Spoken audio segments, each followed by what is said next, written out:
Сайн байцгаана уу эрхэм үнэт үзэгчтэй. Ингээд Монгол брендийн ирэлт 2 нэвтрүүлгээрээ та бүхэнтэйгээ дахин уулзж байгаадаа тун таатай байна.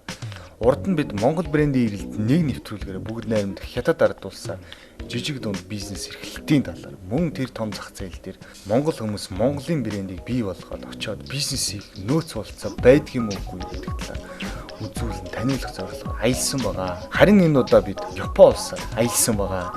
Япон улсаар аялах бидний гол шалтгаан гэх юм.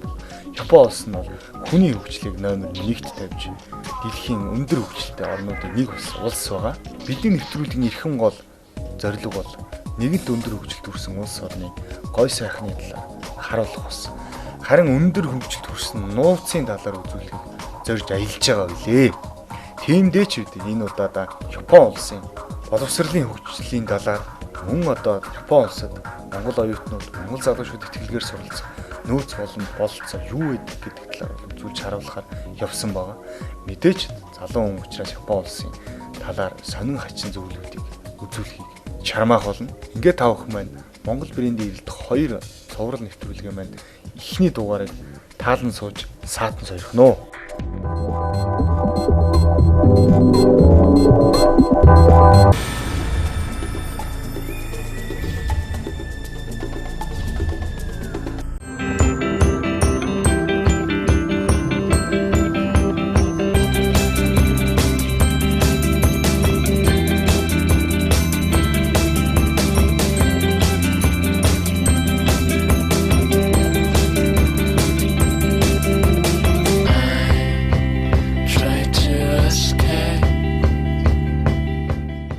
Япон улсад сурж амьдарж байгаа оюутнуудын нөхцөл байдалтай танилцахаас гадна мөн Монгол оюутнууд Япон улсад яаж тэтгэлгээр суралцдаг, ялангуяа хувийн шугамаар, хувийн зардлаар яаж амьдарч суралцж болдгийг гэдгийг бас харуулах зорилготой явж байгаамаа.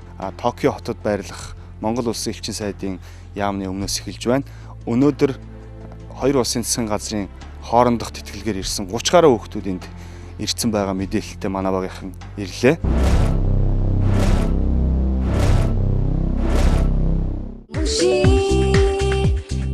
Монгол Япон улсын хооронд 1972 онд бол дипломат харилцаа тогтоосон юм байна. 1974 оноос соёлын солилцооны тухай ноот бичиж бас солилцсонтой холбогдуулан 1976 оноос эхлэн хоёр орны хооронд судлаач оюутан суралцуулах тухай ярилцсан боловч 1980 оны үед бол хоёр оюутныг суралцуулсан юм байна. Энэ хоёр оюутан маань одоо суралцж төгссөн оюутнуудын ахтагч нь болж ирсэн юм байна.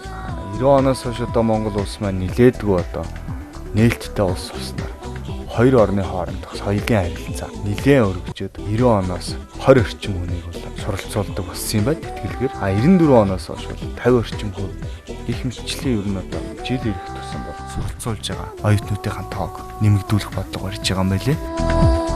За ингээ үзэгчтэй манай нэвтрүүлэг үргэлжилж байна. Тэгээд өөрийгөө манай үзэгчдэд бас танилцуулахгүй юу? Намайг Гэрэлт гэдэг. Одоо Токио их сургуулийн 4-р курсын оюутан. Эдийн засгийн чиглэлээр суралцдаг байгаа. Энд ирээд хэдэн жил болж байна? Одоо 5 дахь жилдээ болж байна.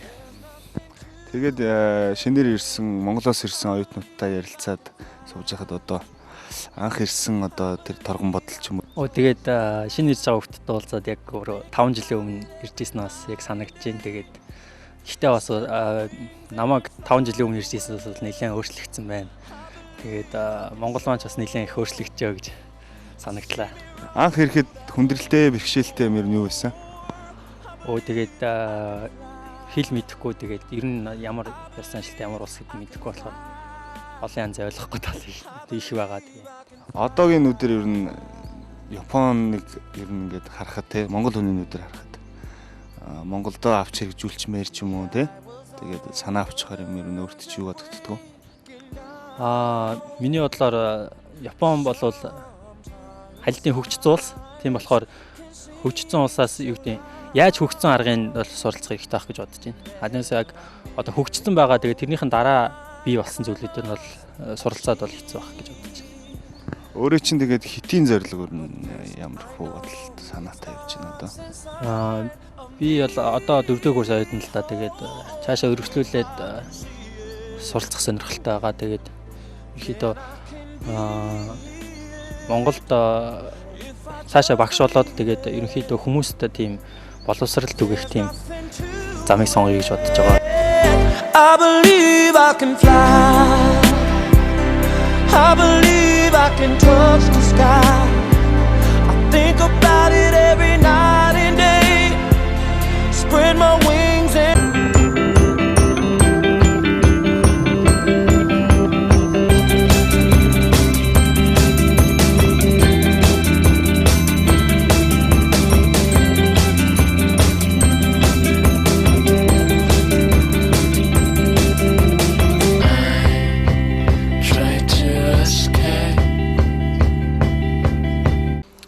Наранбаатар гэдэг 2005 онд Японд ирсэн. Тэгээд нэг жил Японы хэлний сургуульд сураад одоо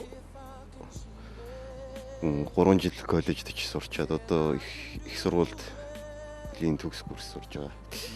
Аль сургуульд сурч байна? Одоо Чиба их сургууль гэдэг нэлээд олон монголчууд идэх тийм сургууль сурдаг. Ямар чиглэлээр сурах вэ?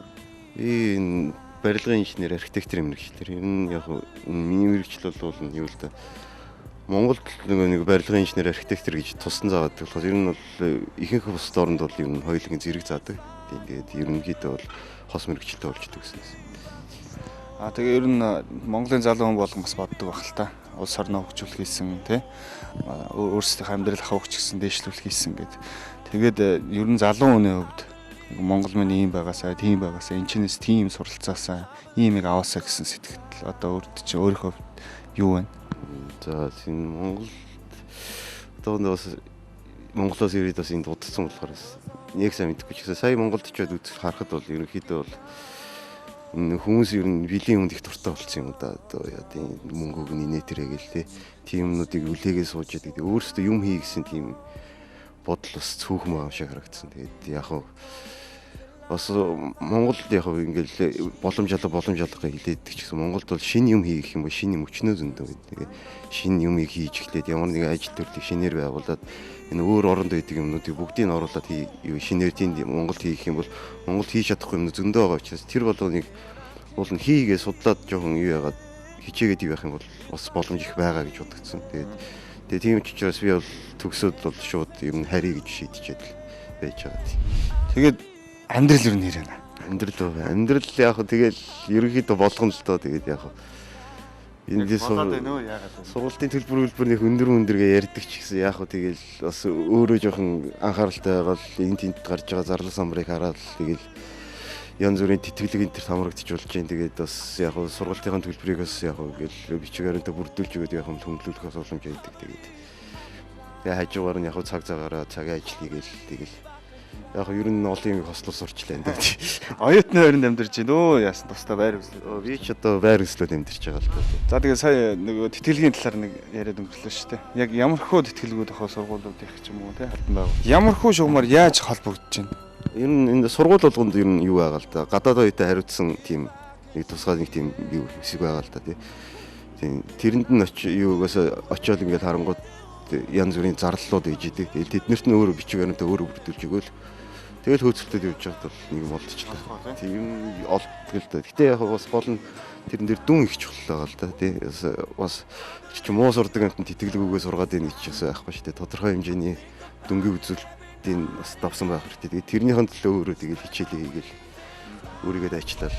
Нэг юмдаа сайн байх ч одоо чинь спортод сайн байх ч юм уу тий. Эсвэл урлагтаа сайн байх ч юм уу. Тийм одоо хүүхэд залуучуудыг хэр хамруулж юм. Би бас сонсч ирсэн байна тэр. Үний юм уу бодлоо юм. Яг уу тэгээд сурлагаараа явсан хүмүүс гэж байна, спортоор явсан хүмүүс гэж байна. Тэгээд дэрэн дээр бас дээрээс нь бас өөрийгөө бас нэг жоохон рекламтч тийм тий. Тийм юмнууд байгаа шүү дээ. Одоо юу гэдэг би одоо ийм хүрээнд хамагдаад ийм ажлыг бас ингээд сурахын хажуугаар ийм давхар юм хийгээд ингэж явдаг. Ер нь нийгмийн итгэх сайтай байдаг шүү дээ. Тийм бас яг тий жишээ нь одоо ингээд энэ ямах гэдэг нь яваа хитний холбооч гэдэг юм коллеж клуб мэтэр гэл янз бүрийн юмд ингээд ер нь данстай явдаг тэнд ийм ажил хийдэг энд нь тусалж байсан энэ төр гэл бас нэг тодорхой тэр бичгэмэн дээр нь бас юмнууд байгаа л да бичгээр дээр өөрийнхөө талаар жоохон апилдчих тийм юмнууд. Өөрт ч амжилт хүсье. Монголд очиод маш их зүйлийг хийгэрээ. Бидний гарт Монголын маань одоо хөгжил ирээдүй байгаа шүү гэдэг бас дахин хэлээ.